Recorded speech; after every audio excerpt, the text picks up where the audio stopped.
Greg Rusedski says if he thinks Nick Kyrgios is good or bad for tennis. Nick Kyrgios has constantly divided opinion throughout his tennis career, which is set to continue in 2026. But before his return to the ATP Tour, Kyrgios will take on Aryna Sabalenka in a battle of the sexes match later this month. It represents one of a number of exhibition events that Australian icon Kyrgios has been taking part in ahead of the 2026 season. Kyrgios will play at the Brisbane International next month, having played just 9 times on the ATP Tour in 2025 across singles and doubles. Greg Rusedski thinks Nick Kyrgios is good for the game. Ahead of Kyrgios' return, former British number 1 Greg Rusedski has been discussing the Australian's relationship with tennis. He said on Off Court with Greg, "The thing is that I think he is different. He is kind of like John McEnroe, but John McEnroe was desperate to win, so he had that angry rage and bad boy spirit, but he gave 110%.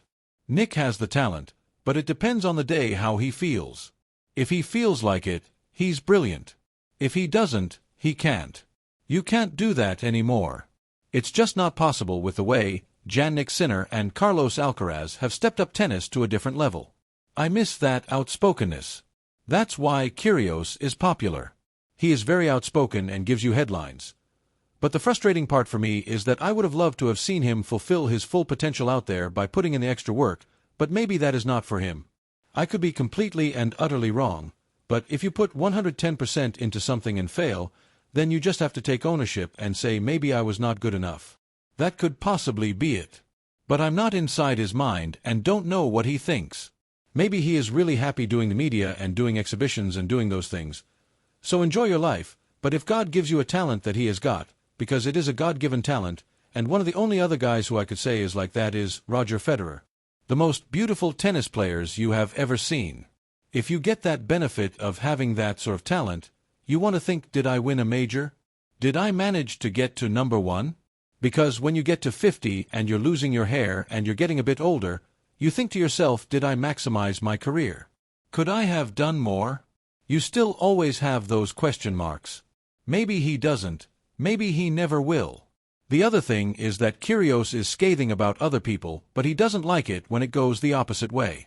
He talks about these things, and if you are going to do that to other people, then you have got to expect it to come back. Maybe you have a big following, but then you have got to think that is the way that life goes.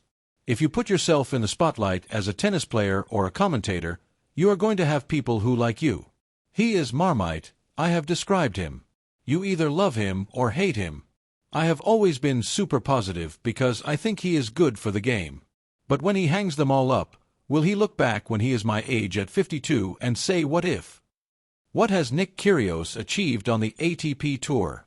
Kyrgios' career is certainly an intriguing one, with the Australian having once been one of the most exciting players in tennis. He burst onto the scene with flair, confidence and creativity, quickly enjoying success on the ATP Tour and defeating high-profile names in the process. Kyrgios has 7 ATP titles to his name, and once reached 13th in the world rankings, as well as the 2022 Wimbledon final.